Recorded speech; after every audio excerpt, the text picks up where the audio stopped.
Bonjour, je m'appelle Joël Horte, je suis le directeur de camping et je vais vous expliquer comment on joue à la belote. En effet, la belote se joue avec un jeu de cartes de 32 cartes.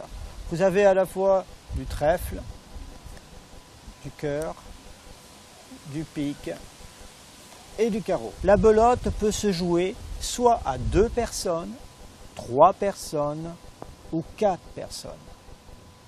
Le principe du jeu est très simple, c'est l'équipe ou la personne qui aura gagné le plus de points aura tout simplement remporté la partie.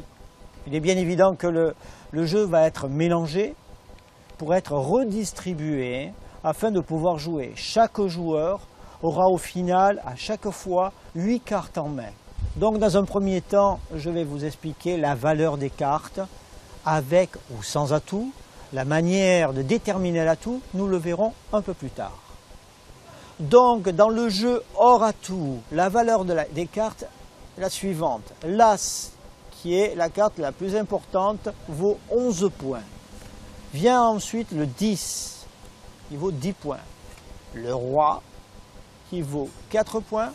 La Dame, qui vaut 3 points. Le Valet, qui vaut 2 points.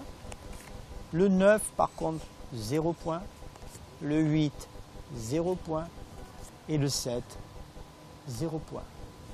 Maintenant, prenons le cas que l'atout a été déclaré, que c'est donc le cœur qui est à l'atout.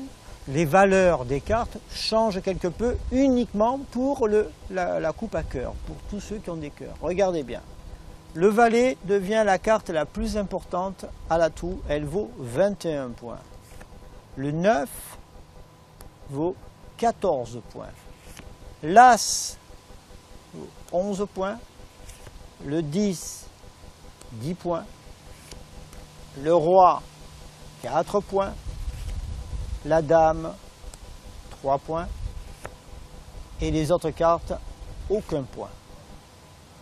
À l'atout, si, admettons, le cœur, toujours dans ce cas précis, est décidé comme atout, la personne qui aura dans son jeu le Roi et la Dame auront ce qu'on appelle la belote et la rebelote. Donc je vais vous expliquer comment on détermine l'atout. Imaginons que nous soyons 4 à jouer à la belote. Il y a d'abord, je vais distribuer le jeu aux 4 participants. C'est-à-dire que le sens de la donne est dans le sens inverse d'une aiguille d'une montre.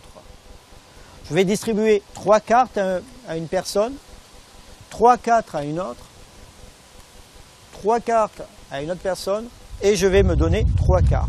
Ensuite, je vais donner 2 cartes. 2 4, 2 4 et 2 cartes. Et là, à ce moment-là, je vais retourner la carte du haut en faisant une proposition au hasard. Est-ce que la première personne à qui j'ai distribué la carte souhaiterait, en fonction de son jeu, des valeurs des cartes, souhaiterait que pique soit l'atout? C'est une proposition. Si la personne décide que non, elle me dit non, je n'en veux pas. La personne en face de moi aura la même question. Elle va me dire, admettons, non, je n'en veux pas. Pareil pour la personne ici présente. Lorsque je vais avoir le choix, je vais dire si oui ou non je prends à pique. Admettons que mon jeu me permette de déterminer l'atout qui est pique. Je vais prendre cette carte même si les autres l'ont vue et je vais finir par distribuer encore le jeu. 3 cartes là, 3 cartes ici, 3 cartes ici et 2 cartes bien sûr à moi pour avoir le nombre demandé, 8 cartes chacun. Il y a une autre possibilité pour déterminer l'atout lorsque tout est distribué. Si la carte retournée n'intéresse personne, comme c'est dans le sens inverse d'une aiguille d'une montre, on demande à chaque joueur, à tour de rôle, s'il souhaite avoir une autre couleur à l'atout. Et dès lors qu'un joueur dit oui, moi je veux que ce soit cœur l'atout, tout le monde est obligé de s'y soumettre et on commence à jouer. L'importance de l'atout, c'est que l'atout permet de rester maître dans le jeu et de remporter le plus de plis possible. Si la personne joue du trèfle, que moi j'ai envoyé à l'atout et que je n'ai pas cette couleur-là, je vais pouvoir me permettre de, on appelle ça, de couper, de mettre un atout, de dire non, je ne veux pas du trèfle parce que je n'en ai point et donc je récupère le pli et je souhaiterais que vous jouiez une autre couleur. C'est être le maître du jeu lorsque nous devenons détenteurs de l'atout.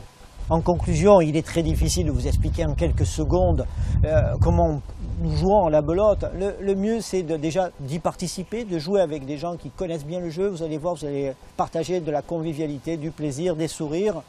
Et on apprend très bien et encore mieux lorsqu'on joue avec des amis. Alors bonne belote et amusez-vous bien.